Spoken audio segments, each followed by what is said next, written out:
Good morning. What's happening, guys? You guys have tuned into Rules for Rebels. The title of today's video is going to be, why does Gary Vee think NFTs are so amazing?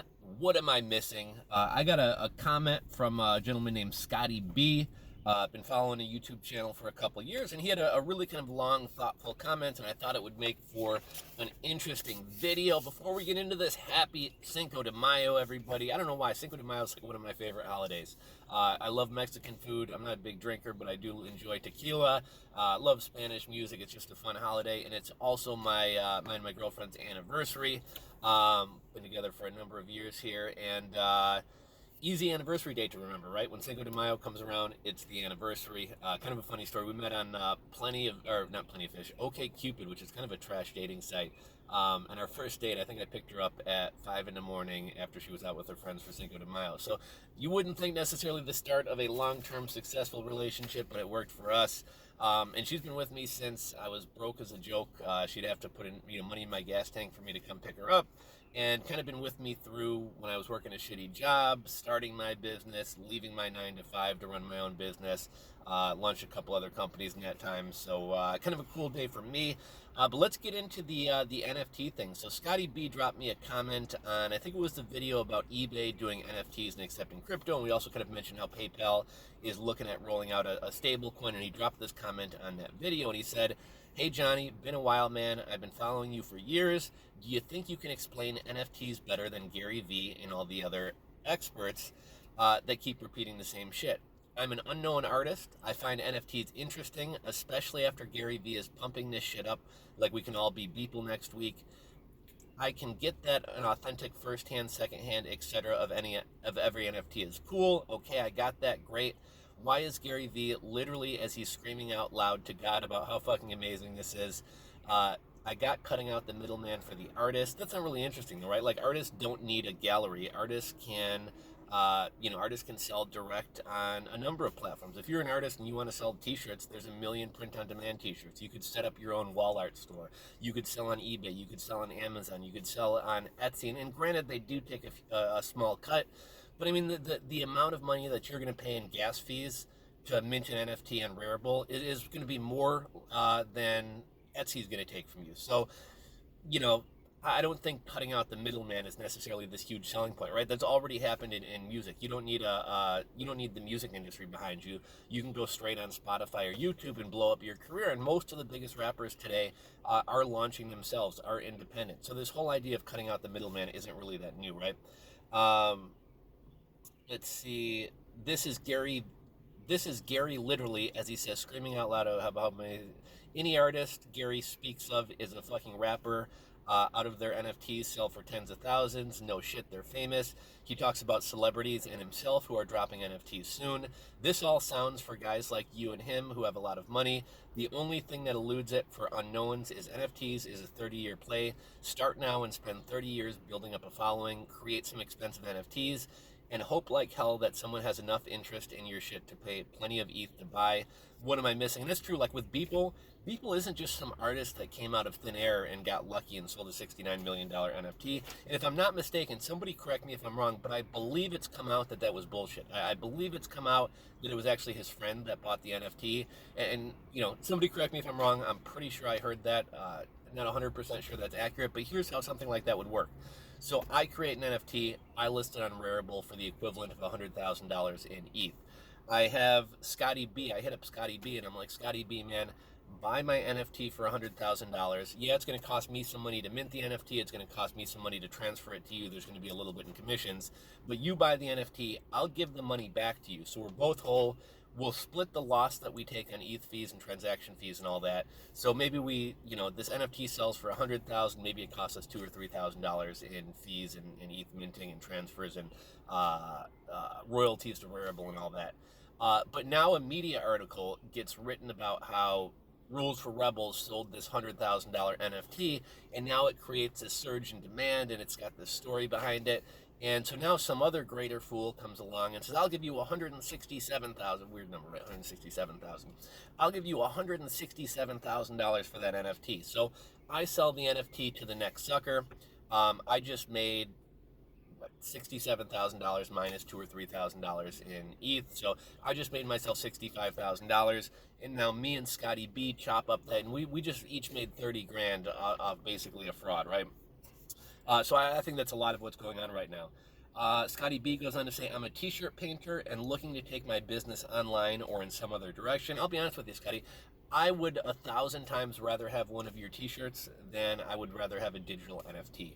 And actually, I'll probably wind up hitting you up. I'd be, if you don't mind doing a t-shirt for me, I'd be happy to promote it for you and kind of push that for you if that's something you'd be interested in as far as like a little exchange. I'm a t-shirt painter and looking to take my business online or in some other direction. Gary made it sound like NFTs could something new for unknown starving artists. Now I realize these things are expensive as fuck to make, and to just sit for 20 years, fuck it. It would cost 10K just to put together a small portfolio. Oh, and here's something I think I kind of got off track of my thought before. So Beeple, I guess, again, he didn't come out of thin air. Beeple, I believe, I forget the story behind him, but I believe he's been making one piece of art every day for literally like the last 10 years. So he's got 10 years worth of a backlog of art. Just the fact that he puts out one new piece of art every day is enough to kind of, make him kind of a cult figure, develop a following, etc. So he's not some guy that just came out of, if you're thinking I don't really have an art portfolio, but hey, I'm going to throw up an NFT. This guy has a 10-year track record of making art. How am I wrong? What am I missing? How can NFTs help an up-and-coming artist in the near future, not 20 or 30 years down the road? I recently watched an interview with a guy from Iconic discussing NFTs and art. I thought this was going to be great and informative. The guy spent 18 minutes telling everyone to go learn from someone else. The fuck? I like how this guy put some funny memes in this thing. He did refer to 2 books, not on NFTs, just to help sell material. Any thoughts or ideas? Thanks, Johnny. So my thoughts on NFTs is kind of everybody else's thoughts, or the general consensus on NFTs. So the concept is awesome. It could be used for awesome things, but it's kind of bullshit right now, right? It's almost, and I hate to use this analogy because Bitcoin is way more groundbreaking than the NFTs that are coming out right now, right? Bitcoin put a bank in everybody's pocket. Bitcoin took the power away from governments, central banks, Visa, MasterCard. But ultimately, at the end of the day, Bitcoin was a person-to-person currency. Obviously, now it's more of a store of value. It's not, it's not really functional or usable as a person-to-person currency. But Bitcoin is a person-to-person currency. But look at what the cryptocurrency space has become, right? Like now with Ethereum, we have smart contracts, we have DeFi. I mean, there's literally essentially the equivalent of a Vanguard that doesn't need anybody to run it. NFTs came out of the crypto space.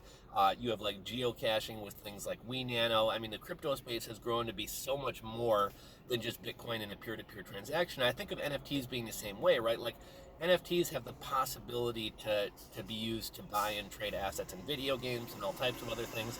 But right now, people are literally buying GIFs and memes and JPEG files and PNG files, and like, who the fuck cares, right? I think it depends on why you like art. Some people like art for a status symbol, right? Like they want to own something expensive. They want to own something that everybody else wants to own. They're not really interested in art. They're interested in status. I buy art myself. I wouldn't call myself like the biggest art lover in the world, but I do buy art. My reason for buying art, I would personally like to have something tangible. I buy art that I don't really care who the artist is. I like art that I like looking at. So I tend to buy a lot of my art when I'm on vacation. And I buy art that I like to look at. So I'm going to see it on my wall every morning. I also buy art as kind of a memory, right? So one of the pieces of art that I have on my wall right now is me and my girlfriend. One of the first trips we took together was down in Playa del Carmen, Mexico.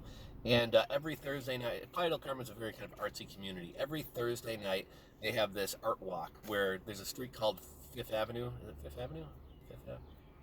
Whatever it is. There's a street called Fifth Avenue, and basically all the bars and shops and restaurants are on Fifth Avenue. And every Thursday night, from like 7 to 10, artists put canvases all up down the strip, and they have light shining at all of them. And while you're walking around to dinner, walking around to the bars, you can see this art and you can buy art. And I bought this piece of art. It's a man walking with a dog on one side and a donkey, and he's pulling a donkey, and it's at his back, and the sun's setting on him, and it's kind of like a Mexican sunset. And it's a really cool picture. I like it. But it also reminds me of that trip, right? So whenever I see that picture, I know where I bought it. We were walking down Fifth Avenue going to dinner. Playa del Mexico as a whole, but especially Playa del Carmen has a big Italian community. A lot of Italians moved down there back in like the 30s, 40s, 50s, 60s. And so they have some of the best Mexican, or some of the best Italian food you've ever had. Probably the best pizza I've ever had was at this place. Really good homemade pastas. And so it's a memory for me, right? Like, I remember where we bought it. I remember where we were. I remember that evening. So for me, again, I like looking at it. It holds memories for me. And it's also kind of a conversation piece. So if somebody comes over and comments on that piece of art, oh yeah, I got that when we were down in Playa. And it's a fond memory for me. I can tell them a story. So those are all the reasons I like art. NFTs don't convey any of that. I don't get all the things I get out of the art that I own and enjoy and have bought. I don't get any of that from an NFT. Now, a lot of people will use the argument that, like, oh, well, kids who play Fortnite like buying Fortnite skins. Cool. Yeah, there's some truth to that. The younger generation probably will like digital art or won't necessarily see a difference between having a tangible piece of art and a piece of digital art. But I think that generation is probably about 10 years old right now, right? Like my girlfriend's younger nephews, like, they steal their mom's credit card and go crazy buying game skins online and things like that. And I think they're the generation that won't really differentiate between tangible art and real art. But they're about 10 years away from actually having money or the interest to actually buy art. So I think that's a ways off. Again, I think NFTs today are kind of stupid. I think NFTs could be really cool in terms of, like, if I could get a gun for Fortnite, I don't play video games, but if I get a gun for Fortnite or Call of Duty that actually improves my performance in the game and that other people can see I have it, okay, I see some value there, right? Like, even if the gun doesn't improve my performance in the game and it's nothing more than the skin, if kids play video games for hours a day. If I play Fortnite or Call of Duty for 4 hours a day, everybody I play with is going to see that I have this cool skin on my gun, right? But an NFT, what the fuck am I going to do with an NFT? Like, unless I'm going to put a TV monitor on my wall and display this NFT that I have, what's the point? It's almost like wallpapers. How many of you guys have bought a fucking wallpaper for your laptop, right? Like, you probably either have, like, the stock Lenovo screen or you took some free image off Google Images. But I guarantee you nobody is paying for wallpapers for their computer monitor. And I see NFTs as being kind of the same thing. As far as these things being for celebrities, here's kind of an interesting analogy. So probably back in the 80s, maybe even the 90s, like, collectible plates were a big thing. You'd see TV commercials, get this collectible plate with Ronald Reagan on it, or get this collectible plate with Laurel and Hardy on it. And in the back of, like, magazines and a newspaper, you'd be able to buy things like this. And a lot of older people used to collect stuff like this, whether it be like Yadros, Fiesta ware, those little, like, angel statues and things like that. People used to collect things. Today, those things have no value because people your age and my age don't have china cabinets and all this other nonsense. But when plates became popular, like, yeah, there was another medium that people could put art on, and maybe it got a few more people interested. And I see NFTs as being kind of the same thing, right? Like, for the most part, they are for celebrities and well-known people and rappers. But that's not really, there's nothing really unique about NFTs. Like, man, what are those douchebag YouTubers, Logan Paul or Jake Paul, or whoever those kids are? One of those kids just made like $500,000 off NFTs. He also makes millions of dollars a year selling merch. But if you or I throw up a t-shirt on our YouTube channel or on Etsy or Teespring or whatever else, we're not going to make shit. Nobody's going to buy that shirt. Or if we do sell a couple shirts, we might make a couple $100. Logan Paul is going to make $1 million off selling t-shirts. So NFTs are basically just another avenue for him to pitch stuff to his audience. And yeah, there is some hype behind him. There is some interest. So it's a great opportunity for him. It's a great opportunity for other famous people. But again, if you're a starving artist, I guess here's one more medium that you can put your art on. And maybe if you were one of the earliest people who got into it, you could have developed a following as an NFT artist. But for the most part, unless you already have a huge following, unless you're already famous, there's not really much of an opportunity here. Now, why is Gary Vee talking about this? Well, Gary Vee and a lot of the most successful personal brands out there, whether you're talking Dan Pena, Jocko Willink, David Goggins, I like a lot of these people, but they're always on message. And I think that's why they're successful. But like, if you listen to Dan Pena's YouTube videos or speeches, everything's the same thing. He has his 17 daily affirmations. He's got his tough love, quit being a pussy, you got to sacrifice for success. Jocko Willink, what's his thing? Discipline equals freedom. Discipline equals freedom. David Goggins, I want to be the hardest motherfucker alive, right? These people have one track that they're always on. Gary Vee is the same thing. Gary Vee's been popular for a number of years, like 10 years, if not longer. And I feel like people are kind of getting bored of Gary Vee. And so Gary Vee needs to hop on the next trending thing to stay relevant. So that's why Gary Vee is pumping these things to stay relevant. Also, Gary Vee has a big following, so he is somebody who could drop NFTs. So if Gary Vee primes you and pumps you up talking about NFTs are fucking amazing, NFTs are the next big thing, you got to get in NFTs, and then Gary Vee says, hey, I'm dropping an NFT, you can get it. Well, he's just primed me up for the past 3 months about how amazing NFTs are, and now he's got these NFTs that I can buy for five Ethereum or what's that, $15,000. And there are going to be some idiots that are going to go out and buy Gary Vee's NFTs. So it's to stay relevant and it's to pump up his own future NFTs. Let's see, were there any other points that I kind of wanted to address here? NFTs are expensive to create, anywhere from 40 to $1,500. I mean, $1,500 is probably uncommon, but when the Ethereum network is really clogged, I have seen fees to mint NFTs as high as $1,500. I probably put a good $300 to $500 in minting NFTs, and then Rarible actually shut down my account. I've contacted their support. They haven't reached back out to me. Some of my art was offensive, but none of it was copyrighted. None of it was trademarked. I didn't use anybody else's images.